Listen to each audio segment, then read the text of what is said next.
Bom, pessoal, quanto à classificação das imunidades, que estão todas na Constituição, porque nós dissemos que imunidade é matéria constitucional, a gente tem uma classificação relativamente extensa, mas que também ela é bastante cobrada nas provas de concurso. Então, nesse vídeo, nós vamos enfrentá-las e depois desse vídeo, de vocês fazerem uma leitura da nossa apostila, tenho certeza que vocês já saberão identificar e classificar as imunidades. A primeira classificação, pessoal, diz que as imunidades podem ser excludentes ou incisivas. Excludentes e incisivas, não ou. Né? Nós temos aquelas que são excludentes e aquelas que são incisivas. Quando a gente fala de imunidade excludente, a gente está se referindo àquela imunidade que vai admitir a incidência, a cobrança de somente um imposto, tá? Somente um imposto. Nenhum outro pode ser cobrado, tá certo? E qual o exemplo disso? Vou dar para vocês o exemplo do artigo 153, parágrafo 6º da Constituição, que diz que o ouro, enquanto ativo financeiro, ou seja, então quando você aplica em ouro, né, como um ativo financeiro, ele só admite a tributação pelo IOF, que é justamente o Imposto sobre Operações Financeiras. Então, quando você tem o ouro como um ativo financeiro, como um investimento, né, você está lá investindo em ouro e tal, não é você comprar a barra de ouro e ter na sua casa, é você investir em fundos que tenham como rendimento do ouro, que tenham como base para calcular os rendimentos ali o ouro, grama do ouro, né, o preço do grama do ouro no mercado, assim como você pode ter um investimento que vai ter a sua base de cálculo para os seus juros, para os seus rendimentos, calculado nos fundos de previdência. Enfim, você tem vários investimentos que tomam como base para cálculo dos rendimentos diversos objetos, né, no mercado financeiro. E você tem que é onde você investe e que os investimentos serão calculados de acordo com a variação do ouro. Quanto mais caro o grama do ouro estiver, mais você ganha e vice-versa. Então, quando você faz um investimento em ouro, quando você aplica num fundo, né, em que tenha como base o ouro, somente e tão somente poderá incidir imposto sobre operações financeiras, IOF. E aí, o que eu quero dizer com isso? Por exemplo, sobre os seus rendimentos, você não vai pagar imposto de renda. Por quê? Porque todos aqueles ativos, esse ativo, ele é imune a todos os impostos, exceto IOF. Esse é excludente. A incidência de um exclui a incidência dos demais. E as imunidades incisivas? As imunidades incisivas, pessoal, elas admitem a tributação de alguns tributos e excluem outros. Então, na excludente, você tem um só. Na incisiva, você pode ter alguns tributos, mas outros você não terá. Por exemplo, o artigo 155, parágrafo 3º da Constituição, que vai delimitar quais são os impostos ou os tributos, os impostos que incidem sobre energia elétrica, sobre os derivados de petróleo, combustíveis, serviços de comunicação, tá? Então, o que acontece? As incisivas, elas vão permitir a incidência de alguns tributos e vão excluir outros. E as excludentes? De um imposto somente e todos os demais são excluídos. Essa é a primeira classificação que a gente tem. Reparem que o que acontece? Qual a diferença básica de uma e de outra, excludente e incisiva? Incisiva permite a tributação de apenas um imposto, a tributação por um imposto. No nosso caso, nos ativos financeiros de ouro, quando o ouro é um ativo financeiro, só pode incidir IOF, nenhum outro. E as incisivas vai permitir a tributação por alguns tributos, excluindo os outros. Então, a diferença, pessoal, é só que na excludente admite a tributação somente por um tributo, por um imposto, por um tributo, e as incisivas admite a tributação por alguns tributos. Então, o que vai diferenciar aí é o plural, beleza?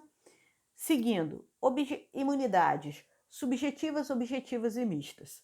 Vocês sabem que toda vez que a gente se refere a uma classificação subjetiva e objetiva, a subjetiva leva em consideração o sujeito. A objetiva não leva em consideração o sujeito, tá certo?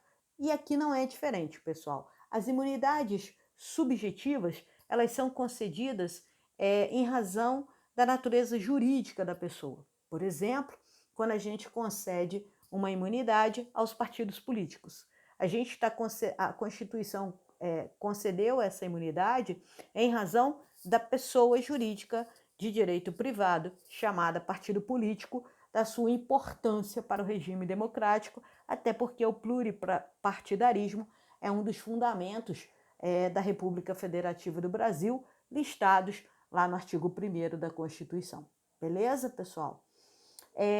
E as objetivas? As objetivas está relacionado ao objeto, não guarda nenhuma relação com o sujeito, tá? Então, são as imunidades que são concedidas a determinados objetos, a determinados fatos, independente da pessoa. Exemplo, imunidade dos livros, prevista no artigo 150, inciso 6, a linha D. Então, é concedido ao livro, aos periódicos, aos jornais e ao papel utilizado para sua impressão. Veja, eu não mencionei ninguém, eu falei de objetos, eu falei do livro, eu falei dos periódicos, eu falei dos jornais e falei do papel utilizado na impressão desse material, beleza? E as mistas? As imunidades mistas misturam as duas coisas, mistura um pouco da subjetiva, um pouco da objetiva.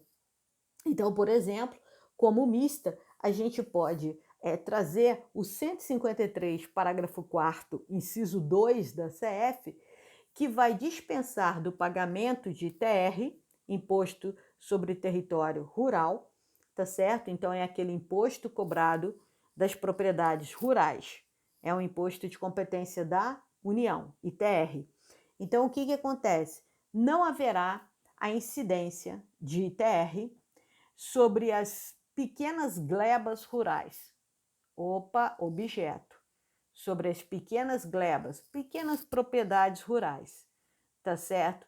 Desde que o seu proprietário, eu já estou trazendo o sujeito para que eu possa classificar, desde que o seu proprietário explore essas pequenas propriedades, seja com agricultura familiar, seja com a pecuária familiar, e que ele não tenha outro imóvel.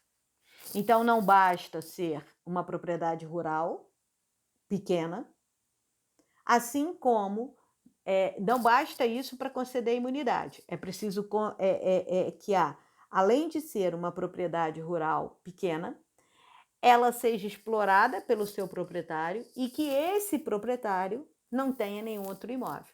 Então, eu vou pegar elementos objetivos, a propriedade rural, a pequena propriedade rural, e elementos subjetivos, que dependem do sujeito. O sujeito precisa explorar aquela propriedade e ele, sujeito também, não pode ter nenhum outro imóvel para que ele tenha a imunidade do 153, parágrafo 4º, inciso 2. Então, é uma imunidade classificada como mista, porque para que ela seja concedida, olha-se o objeto, é uma propriedade rural, uma pequena propriedade rural? Beleza, requisito objetivo atendido. Basta isso? Não. Vamos olhar para o sujeito, para o dono. Ele explora ou é uma propriedade abandonada que ele não explora nada? Não, ele explora ali uma atividade. Beleza. Ele tem um outro imóvel? Não. Então, beleza, requisito subjetivo e objetivo atendidos, imunidade concedida. Temos o caso de uma imunidade mista, beleza?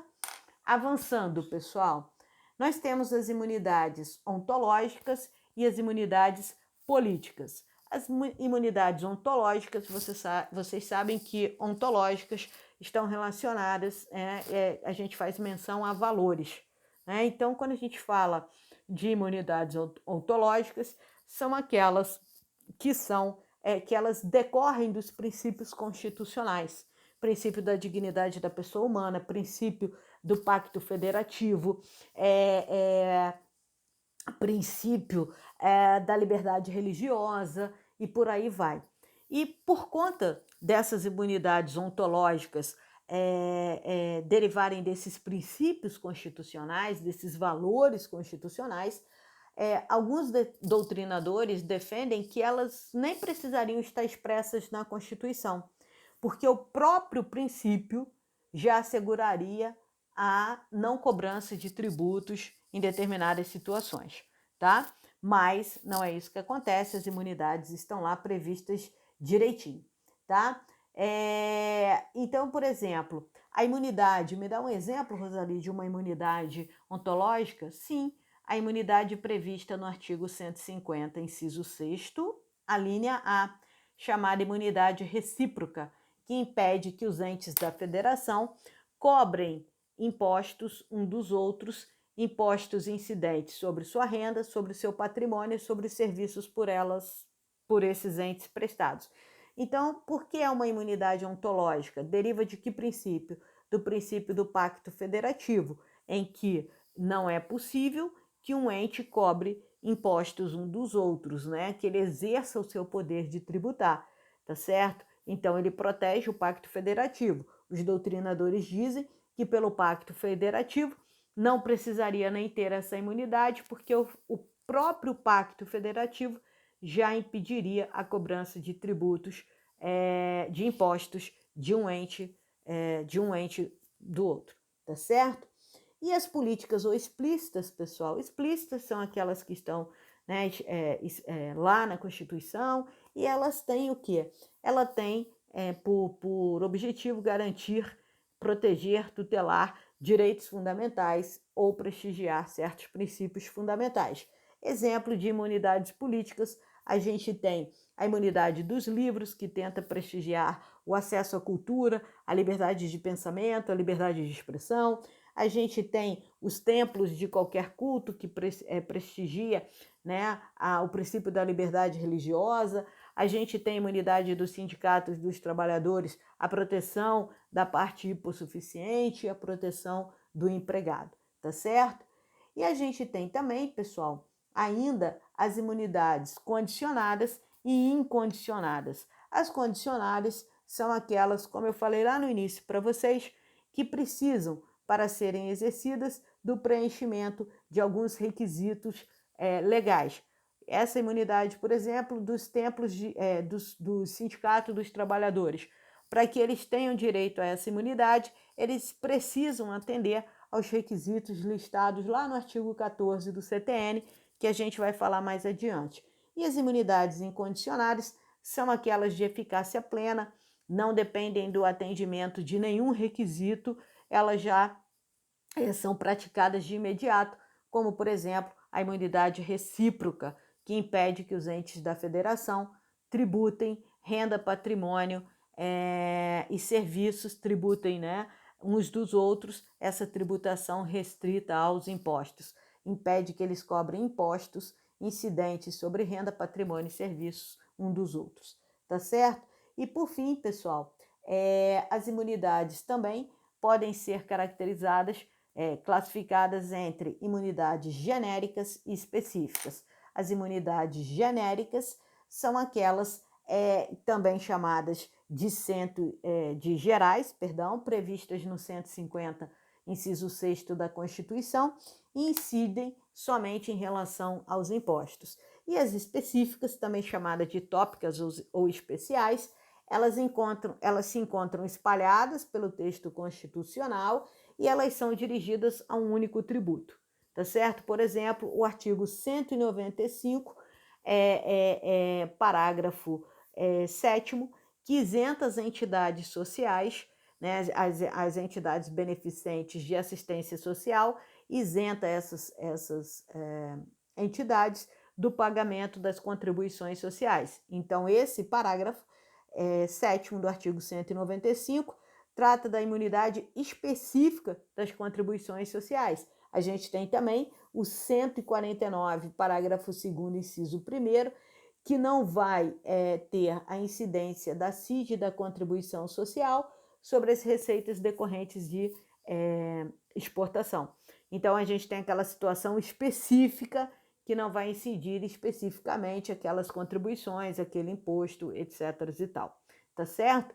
Então, pessoal, essas são as classificações das imunidades.